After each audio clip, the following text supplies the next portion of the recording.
The Galaxy S23 is expected to get a lot of attention when Samsung unveils it for the first time next week. And you can definitely anticipate which rumored features will pique your interest the most. The cameras on Samsung's next Galaxy S23 series, which is slated to be introduced next week, are expected to draw attention, with speculations of a 200-megapixel primary camera on the S23 Ultra. Upgrades to the front camera and night photography are also on the way.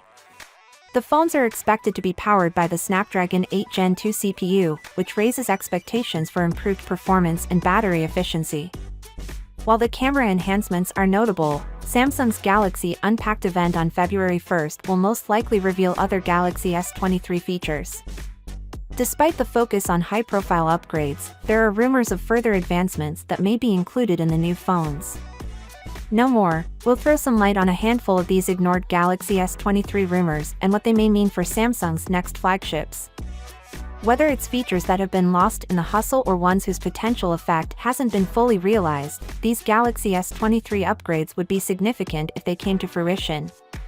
A more bright Galaxy S23 display. The Galaxy S23 lineup's displays have sparked interest, notably the rumored maximum brightness of 2000 nits on the Galaxy S23 Ultra's screen, which is supposed to be the brightest display ever.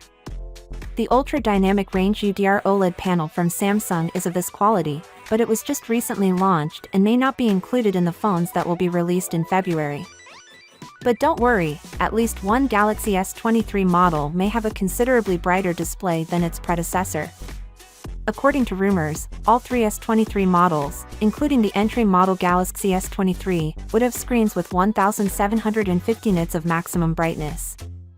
This would be an improvement above the Galaxy S22's 1300 nits.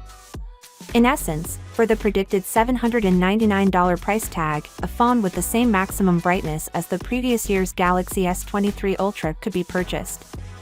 This would put the upcoming Galaxy S23 ahead of its rivals. With the exception of the Galaxy S22 Ultra, battery life on last year's Samsung flagships ranged from acceptable on the Galaxy 22 Plus to terrible on the Galaxy S22. So, how is Samsung addressing this with the Galaxy S23 family? A bigger battery may give some benefit, however there is limited room for a larger battery. Power management should be improved with the Snapdragon 8 Gen 2 chipset. A rumored light performance option, which slows down the CPU, might also help to improve battery life and minimize overheating. This mode is believed to be one of the Galaxy S23 and Galaxy S22's differences. Finally, what do you think about it? So without being said, let me know your thought in the comment below, and if you are new here, please subscribe. Peace out.